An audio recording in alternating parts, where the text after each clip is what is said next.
What's up, guys? I hope you're all having a fantastic week so far. I must agree this will likely be one of the most eventful weeks in the crypto industry. A lot has already happened so far, and we can just tell there is more to come. The major events we have been talking about all year long are finally happening. But before we get into all those juicy details of today's video, let's head over to CoinMarketCap.com. As we can all see, the price of XRP today is $1.06, and we are still in the green zone. The price has moved up by 3% over the last 24 hours, proving that we are taking steps in the right direction. With that said, let's roll that intro and get started with today's video. As always, welcome back to MoneySide, your favorite crypto news channel.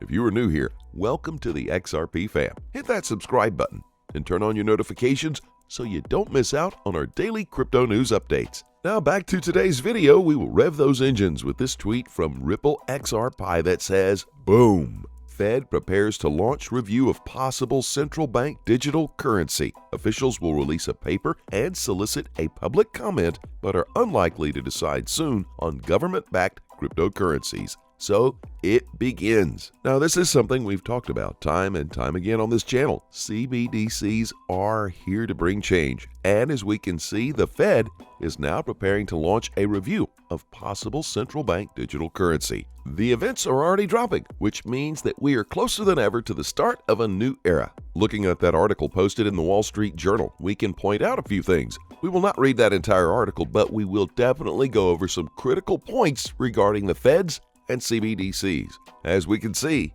the Federal Reserve plans as early as this week to launch a review of the potential benefits and risks of issuing a U.S. digital currency as central banks around the world experiment with the potential new form of money. Fed officials are divided on the matter, making it unlikely they will decide whether to create a digital dollar anytime soon. Unlike private cryptocurrencies like Bitcoin, a Fed version would be issued by and backed by the U.S. Central Bank, a government entity, as are U.S. paper dollar bills and coins. Advocates say a Fed digital dollar could make it faster and cheaper to move money around the financial system, bring it into people who lack bank accounts, and provide an efficient way for the government to distribute financial aid. Another motivating consideration, keeping up with other significant jurisdictions, considering a digital currency for domestic and international payments. Fed Gov. Lael Brainard said in remarks before the National Association for Business Economics on September 27th. It's just very hard for me to imagine that the U.S., given the status of the dollar as a dominant currency in international payments, wouldn't come to the table in that circumstance with a similar kind of an offering, she said. In theory, a Fed digital dollar could be used alongside traditional paper money. Still, many of the details of how exactly people would access digital dollars and how they would fit into the financial system are unclear. For instance, the Fed would have to decide whether consumers would access their digital dollars with accounts directly at the central bank or through existing commercial lenders, said Richard Levin, chair of the FinTech and Regulation Practice at Nelson Mullins Riley and Scarborough, LLP. Some advocates say CBDCs could help improve the effectiveness of monetary policy by allowing a central bank to change interest rates directly on accounts holding CBDCs. This could allow central banks to bypass fickle financial markets often and bring monetary policy rights to the retail level. The Fed paper comes as central banks worldwide contend with the rise of numerous private electronic alternatives to traditional money and weigh creating their own versions. Private offerings of digital currencies have been highly volatile, in many cases have been associated with criminal activities, and has so far failed to be adopted widely for daily transactions, such as buying groceries or movie tickets. Next up, we have this tweet from attorney Jeremy that says, "This order is only the second thing we've seen from Judge Torres." I like this official finding by the judge that XRP holders and Ripple have a common interest, because it's a concession by the judge that a ruling against Ripple is a ruling against all owners of XRP. If we look at a section of the document he shared on this tweet, we can see adversity of interest, nonfeasance, or incompetence regarding the existing party ID at 180. Here, movants and defendants have an identity of interest because they share the identical ultimate objective. E. and Eruv Association Inc. versus Town of Southampton, applying the presumption where movants and the party had the same ultimate objective, even if they had different strategies and motives for achieving that objective. Both movants and defendants seek the same outcome, a holding that XRP, particularly XRP currently being traded, is not a security. Compare Movant Memoir at 15 to 22 with Ripple Labs, and Movants contends that defendants are incompetent to represent their interest. Moving forward, we have another tweet from Eleanor Terrett, which says, "This is a big blow to the SEC and a huge win for the XRP community. Now that we finally have a seat at the table." John E. Deaton 1 tells me in response to a SDNY judge granting him permission to intervene in the Ripple versus SEC lawsuit on behalf of more than 23,000 XRP investors. The SEC legal team is now checking out the John E. Deaton document folder he has built. Fact: we only want that level playing field. The SEC has brought this upon themselves. So many irregularities. Fact: well done, Judge. Now we have a seat at the table.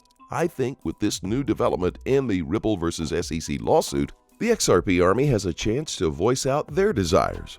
Moving forward, we have another exciting tweet from Attorney Jeremy that says, "Congratulations, John Deaton and XRP holders. You now have an official voice in the Ripple v. SEC case. Amicus Curia," which is what the judge granted. Status allows you to file an official brief which the judge will take into account when making her final decision.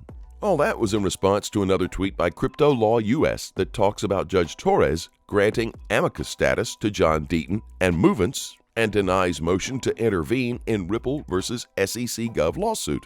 I think it's finally time that our voices are heard. The SEC can no longer keep us quiet. Now, as we wind up today's video, we have this exciting news from Mac Attack XRP that says, QNB and Ripple partner to enhance global cross-border payments. Let's look at this article shared below that tweet. We can see that QNB has unveiled its global strategy for cross-border payments with the launch of a remittance service developed in partnership with Ripple, the leading provider of enterprise blockchain solutions. According to an agreement that both sides signed, QNB will initially pilot Ripple's global financial network technology, RippleNet, with QNB Finansbank in Turkey as a part of a group rollout, with plans to expand to other key remittance corridors in the future. Through RippleNet, QNB aims to improve cross-border payments and expand its remittance service across multiple countries in quick succession. This partnership will deliver near real-time payments to provide a unique and differentiated experience for QNB's customers. Hiba Al-Tamimi, General Manager, Group Retail Banking at QNB, said, QNB always innovates to provide the best of service to its customers. This partnership is yet another fintech initiative of the bank to enhance the product offerings for our customers. Navin Gupta, Managing Director, South Asia and MENA at Ripple, stated, "We are excited to be a strategic partner with QNB, bringing together innovations in banking and fintech to enhance the cross-border payments experience and ultimately scale QNB's remittance service on RippleNet into additional markets." QNB Group, currently ranked as the most valuable bank brand in the Middle East and Africa, is proud to be the official Middle East and Africa supporter of the FIFA World Cup 2022 and the official Qatari bank of the FIFA Club World Cup Qatar 2020. Well, at this point, we can't overlook the fact that Ripple is really going out of its way to create new partnerships. While we may not see the massive price movements right now, all these movements will soon pay off. In fact, once the movements start, we might see the price of XRP jump 4 or 5 figures overnight. With that said, time to take a look at the charts. XRP is looking great. Aside from the larger bullish harmonic on the larger time frame, I found a bullish cipher. Plus, there is hidden bullish divergence on the MACD. The short-term target is $1.35 to $1.42. The longer-term target is $1.77 to $1.97. This all rests on whether or not the price can break resistance at B.